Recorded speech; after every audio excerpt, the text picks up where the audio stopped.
A Semana Santa é um momento de reflexão para todo mundo cristão.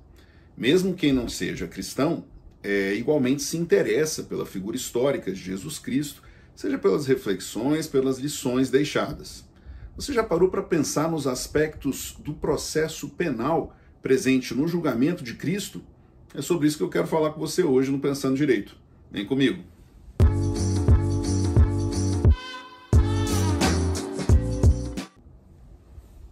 Eu sou Antônio Suxberg e você está no canal Pensando Direito. Se você ainda não me segue lá no Instagram, me siga para você ter notícia de novos vídeos. E não deixe de se inscrever aqui no canal e se você gostar do conteúdo, deixar o seu like. Hoje eu quero propor um diálogo um pouco diferente. Eu quero conversar sobre o julgamento de Jesus Cristo, isso mesmo. Esse tema é um tema muito interessante e relativamente pouco explorado no Brasil. Se você for procurar, por exemplo, na literatura espanhola, na Itália, na Europa continental, de uma maneira geral, há uma vasta produção no campo do direito sobre os aspectos jurídicos do julgamento de Jesus Cristo. Interessante, né? E cabe aqui uma reflexão. A gente está falando de um julgamento ocorrido na antiguidade e ainda distante do que seriam, por exemplo, as modelagens do processo tipo inquisitivo ou mesmo do processo do tipo acusatório, tema que eu já conversei várias vezes aqui no nosso canal do YouTube. O julgamento em si, ele é um julgamento revestido de um grande simbolismo religioso. Apenas para relembrar um pouco, Jesus Cristo é apresentado ao sinédrio, né, ou seja, uma jurisdição no campo religioso, sobre a acusação de blasfêmia, pelo fato dele se apresentar como o representante ou filho de Deus na terra.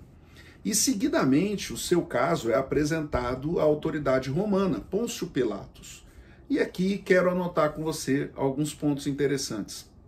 Quando apresentado ao sinédrio, a acusação que repousa, que é deduzida contra Jesus, é justamente a acusação de blasfêmia. Esse procedimento já guarda uma peculiaridade estranha. O julgamento, o processo e o julgamento acontece no período noturno, quando se sabiam que esses julgamentos não eram realizados nesse período, porque essa não era uma prática comum da cultura judaica de então. Já houve, então, uma violação que a gente pode visualizar aqui como uma nulidade, ou seja, uma desconformidade da prescrição normativa para a realização do ato processual e a sua efetiva prática. Lembro a vocês que a nulidade do processo penal é justamente a sanção que impõe ineficácia a um ato processual realizado fora da conformidade legal. Nulidade é uma expressão plurívoca, a gente precisa centrar aqui ao que nós estamos nos referindo como nulidade. Então, a desconformidade do ato com a forma legal, ela pode vir a trazer a sanção de ineficácia a esse ato. Esse procedimento perante o sinédrio, né, ele ocorre com a condenação de Jesus por blasfêmia. E além disso, também há um ponto interessante, o processo acontece de maneira muito rápida, mas tão rápida a ponto de solapar toda e qualquer projeção de direito ou garantia daquela pessoa submetida à persecução penal. Vale anotar aqui que Jesus em nenhum momento figura como um sujeito no curso desse processo, ao contrário, ele é apenas submetido a essa persecução penal, ele é um objeto dessa persecução. Eu nomino aqui como penal, mas mais uma vez eu destaco que era um julgamento religioso, num tempo em que não havia exatamente a distinção entre o que fossem os temas de Estado e os temas de religião. A pretensão era a imposição de uma pena capital, e o sinédrio não dispunha de competência para impor essa pena, e é por isso que Jesus é então apresentado à autoridade romana na pessoa de Pôncio Pilatos. Aqui já começa uma situação curiosa, porque se a acusação anteriormente presente era de blasfêmia, quando apresentado a Pôncio Pilatos, a acusação a Pôncio Pilatos era de sedição, ou seja, de que ele estaria apresentando ou fomentando algum tipo de traição em relação à autoridade romana. Pilatos, vale dizer, famoso pela frase de que ele lavava as mãos e que não enxergava culpa naquele homem, recusa o que seja a procedência dessa acusação de sedição. e se limita a não discutir o que fosse a culpa reconhecida pelo Sinédrio em face da afirmada blasfêmia realizada por Jesus Cristo. Nesse ponto é interessante porque, em verdade, o que Pôncio Pilato faz é algo impensável do ponto de vista do processo penal contemporâneo, que é uma renúncia à jurisdição. A expressão dele de que lava as mãos equivale aqui a uma renúncia da jurisdição. E a jurisdição, como nós estudamos no processo penal, ela não apenas é irrenunciável, como ela é igualmente indelegável. Você pode delegar atos. Nós falamos de atos jurisdicionais delegados a partir de delegações externas e internas. É o que normalmente acontece nas delegações externas, como cartas de ordem ou mesmo cartas precatórias. Ou as delegações internas, que é o que acontece quando há distintos juízes lotados no mesmo juízo. E igualmente também assim acontece com relação a situações de processos de competência originária de tribunais, em que alguns atos são delegados a serem conduzidos, por exemplo, pela figura de um juiz instrutor.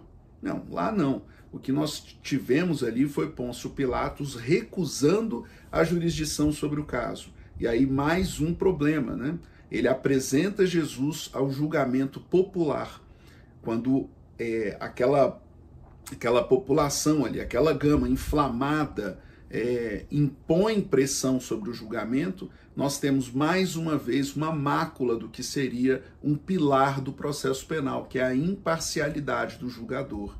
Aquela pressão popular que coloca de um lado Jesus Cristo e de outro lado o ladrão Barrabás, culmina numa conclusão de que nada tem sobre o que seja a correlação entre fato imputado e culpa.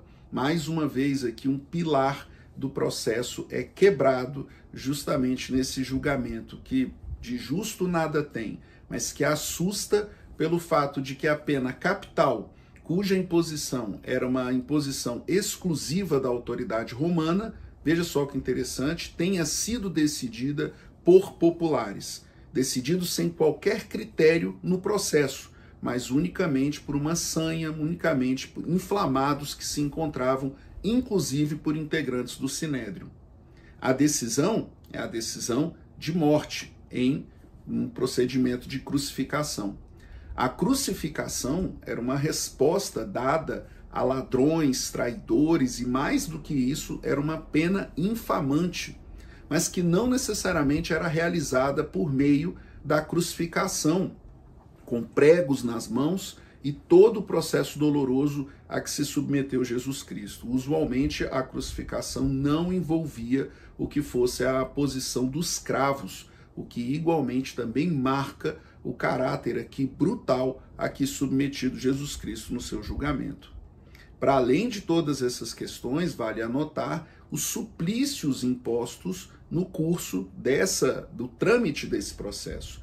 Jesus passa toda a noite, mais do que a noite, né, sendo torturado, chicoteado, agredido de toda sorte e igualmente agredido no curso do caminho para a sua crucificação, quando a ele se impõe carregar não apenas a cruz, mas também sofrer toda sorte de agressão no curso desse caminho, até se chegar ali ao momento último da crucificação. Nós temos, então, um conflito de jurisdição sobre algo que seria inaceitável, uma afronta ao que seria a legalidade estrita que impõe a tipicidade, inclusive, daquilo que seja reputado como crime. Uma recusa do que diz respeito ao processo decisório, quando Pôncio Pilatos recusa a aplicação da jurisdição romana para a decisão da situação. E o que é pior, uma decisão última realizada por um juízo absolutamente desprovido de imparcialidade e que unicamente se limita a escutar aquela sanha de todo o povo que ali se apresenta. Já parou para pensar nisso? Não tem nada ali presente nos pilares que fazem essencialmente a afirmação do processo penal como uma conquista hoje dentro do que seja a compreensão de Estado de Direito ou uma conquista do que seja uma resposta civilizada àquelas condutas que nós reputemos como censuráveis, criminosas ou que venham a responder ou ensejar algum tipo de sanção. Essa reflexão, mais uma vez, recomendo para quem tiver interesse, ela aparece em vários escritos, não apenas na Espanha, na Itália, mas alguns poucos também no Brasil. E são reflexões que nos conduz ao momento de que, embora tenhamos vários problemas no processo penal, sem dúvida alguma é preciso preservá-lo como uma conquista que deriva não apenas do Estado de Direito, mas da resposta comprometida com o compromisso humano de eventual censura a fatos. Tudo bem? Bom, guarda aí essa reflexão. A gente está aqui no Pensando Direito e eu convido você a seguir o canal para que fique sempre por dentro de algumas reflexões um pouco inusitadas como a de hoje, mas sempre a partir do que seja uma proposta de refletir a partir do direito. Um grande abraço e bom feriado.